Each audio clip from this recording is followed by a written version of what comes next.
Hello everyone, this is K M Shovon from English Insights. আজকে আমরা HSC English first পেপারের unit 2 lesson 3 নিয়ে কথা বলবো। এটা আমাদের ধারাবাহিক আয়োজন। সো ইউনিট 2 এর লেসন 3 অংশটিকে কয়েকটা অংশে ভাগ করা হয়েছে, তার মধ্যে আজকে পার্ট 1টি আমরা দেখব। আচ্ছা, দেখি যে art is generally understood. Okay, art অর্থাৎ কি? শিল্প ইজ জেনারেলি সাধারণত আন্ডারস্টুড বোঝা হয় বা ধরা হয় as an expression of human imagination. ঠিক আছে, এক্সপ্রেশন মানে বহিঃপ্রকাশ, হিউম্যান ইমাজিনেশন মানে মানুষের কল্পনার বহিঃপ্রকাশ হিসেবে ধরা হয়। এবং ক্রিয়েটিভ স্কিলস, যে সৃজনশীল দক্ষতা এবং মানুষের কল্পনার প্রকাশ in a range of activities. এগুলো বিভিন্ন অ্যাক্টিভিটিসের মাধ্যমে প্রকাশ করা হয়ে থাকে, বিভিন্ন ক্রিয়াকলাপের মাধ্যমে। ইনক্লুডিং, যেগুলোর মধ্যে রয়েছে, ইনক্লুডিং মানে কি, যেগুলো হচ্ছে ফর এক্সাম্পল অর্থে ব্যবহার করা হয়। কী কী রয়েছে? পেইন্টিং রয়েছে, যে চিত্রকলা রয়েছে, ড্রয়িং অঙ্কন রয়েছে, স্কাল্পচার ভাস্কর্য রয়েছে, অ্যান্ড আর্কিটেকচার যে স্থাপত্য রয়েছে। যে তাহলে চিত্রকলা, অঙ্কন, ভাস্কর্য এবং স্থাপত্য এসবের মাধ্যমে এই আর্ট বা শিল্পকলাটা কী হয়? প্রকাশিত হয় মানুষের কল্পনার প্রকাশ হিসেবে এবং সৃজনশীল দক্ষতার বহিঃপ্রকাশ হিসেবে। দ্য এইম অফ আর্ট, এই শিল্পের লক্ষ্য কী? দেখো, এই শিল্পের লক্ষ্য হচ্ছে ইজ টু ইভোক, জাগ্রত করা, ইভোক অর্থ জাগ্রত করা, ফিলিংস অনুভূতি, অ্যান্ড ইমোশনস আবেগ।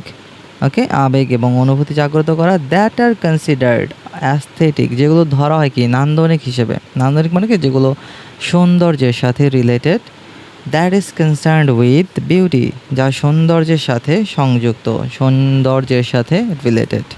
ওকে, but art also can be a form. Okay, art also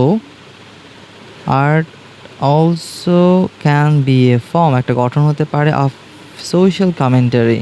social commentary বলতে সামাজিক ভাষ্যের একটা রূপ হতে পারে।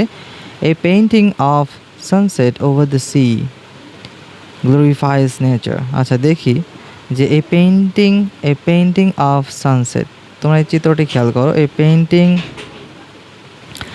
পেইন্টিং ওভার দ্য সি, এই যে একটা সানসেট হচ্ছে না, এই সানসেট, এই চিত্রটি দেখে তোমার মধ্যে অনুভূতি কী জাগে? ওকে, তোমার মধ্যে কীরকম অনুভূতি জাগতে পারে সেটি আমাদের অবশ্যই কমেন্টে জানাবে। আচ্ছা, এই চিত্রটি গ্লোরিফাইজ নেচার, এই নেচারকে মহিমান্বিত করে, নেচারকে, প্রকৃতিকে মহান করে তোলে, যে সৃষ্টিকর্তার সৃষ্টি কতটাই না মহান। Okay, but one that shows a war ravaged town.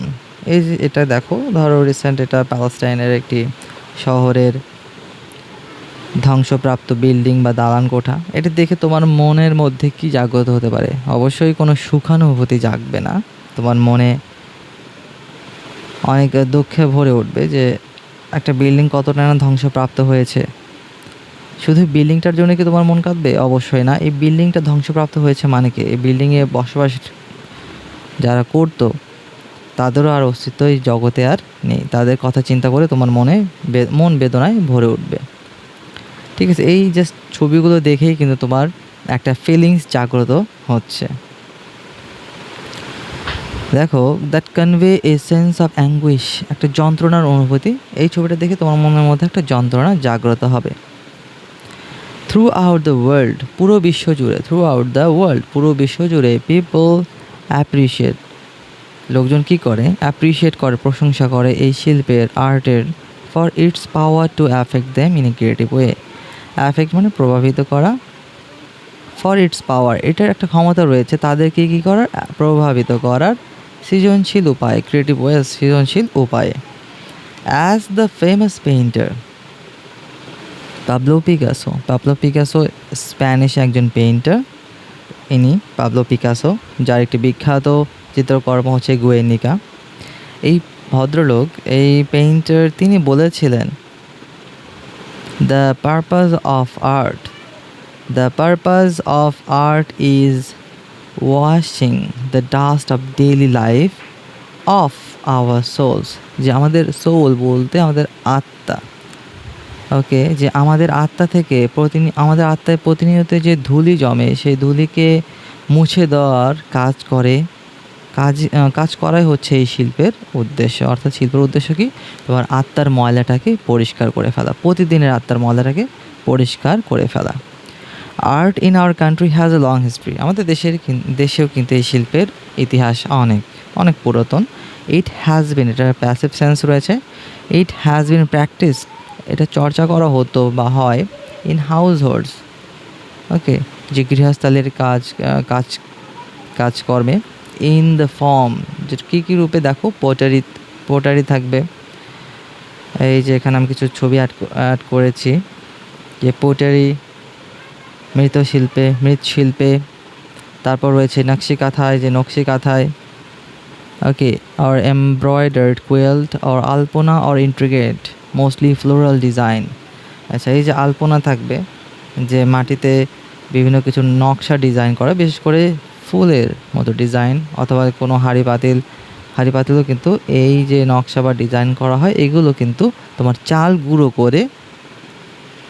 দিয়ে আলপনা তৈরি করা হয়, চাল গুঁড়ো করে একটা তরল বা সাদা রঙের রং তৈরি করা হয়, এই রং দিয়ে কিন্তু এই আলপনাগুলো তৈরি করা হয়। তোমরা ছবিতে দেখতে পাচ্ছ যে আলপনার রংটা কিন্তু সাদা। এটার কথা বলা হচ্ছে এখানে যে mostly floral design in rice paste, এই যে rice paste done on clay yards, মাটির উঠানে, অ্যান্ড শখের হাঁড়ি, এই যে শখের হাঁড়ি, যে রঙিন হাঁড়ি যেটা দেখলাম আমরা, আর painted earthen pots and their lids, যে বিভিন্ন পাত্র এবং তাদের ঢাকনায় ডিজাইন করা হয়।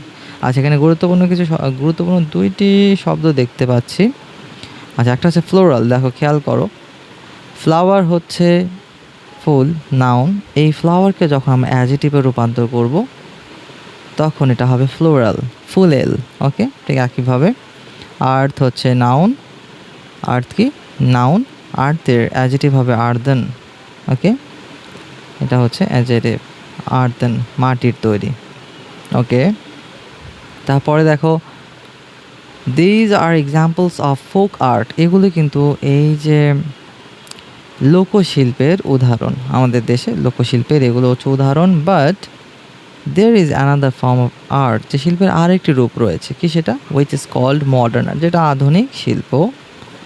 আচ্ছা, হুইচ ওস, যেটা কি ঋণী, হুইচ ওস ইটস অরিজিন, যার সৃষ্টির জন্য ঋণী কার কাছে, টু দ্য ইন্ডাস্ট্রিয়াল রেভলিউশন, শিল্প বিপ্লবের কাছে, ইন ওয়েস্টার্ন ইউরোপ, পশ্চিম ইউরোপে, in the middle of 19th century, 19 শতকের মাঝামাঝি পশ্চিম ইউরোপে শিল্প বিপ্লবের কাছে এটা ঋণী। আচ্ছা, and the changes it ব্রট in technology, আচ্ছা, অ্যান্ড দ্য চেঞ্জেস, এই চেঞ্জেসটা কে নিয়ে এসেছে, শিল্প বিপ্লব নিয়ে এসেছে, ইন টেকনোলজি, প্রযুক্তিতে, শিক্ষায়, এডুকেশন, ম্যানুফ্যাকচারিং, উৎপাদনে, অ্যান্ড কমিউনিকেশন, যোগাযোগ ব্যবস্থায়, কে নিয়ে এসেছে, এই ইন্ডাস্ট্রিয়াল রেভলিউশন। সো এটার কাছে এই মডার্ন আর্টটা ঋণী, owes, okay. Modern art rejected traditional art form, modern art reject করেছে, প্রত্যাখ্যান করেছে ট্রেডিশনাল আর্ট ফর্ম, যে ঐতিহ্যগত যে শিল্পরূপ সেটাকে প্রত্যাখ্যান করেছে। অ্যান্ড বিগেন শুরু করেছিল to create new types of artistic expression, যে নতুন ধরনের শৈল্পিক অভিব্যক্তি তৈরি করা তারা কী করেছিল, শুরু করেছিল।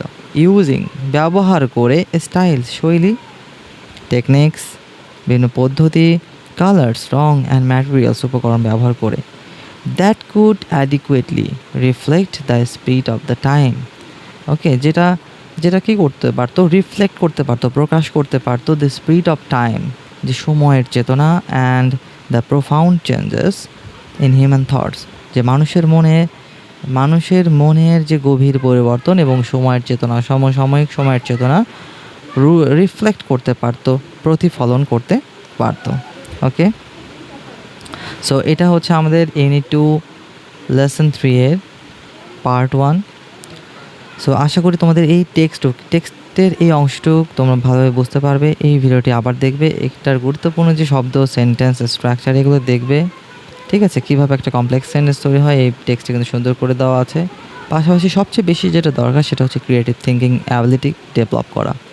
এখনকার টেক্সটের কিন্তু শুধু মিনিং বুঝলে তোমাকে হবে না।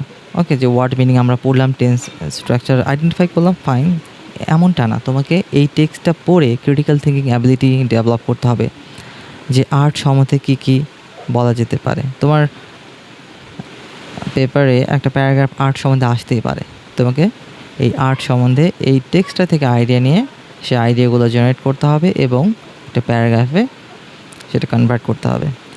ওকে, আই হোপ যে তোমরা এই অংশটুকু ভালোভাবে বুঝতে পেরেছো। আবার এই ভিডিওটা কয়েকবার দেখলে কিন্তু ক্লিয়ার হয়ে যাবে। জাস্ট একটা জিনিস শুধু প্রথমবারে তোমাদের ভালো হবে না, একটু বারবার অনুশীলন করতে হবে, প্র্যাকটিস করতে হবে, চর্চা করতে হবে। Okay, so that's all for today. Stay tune for my next video.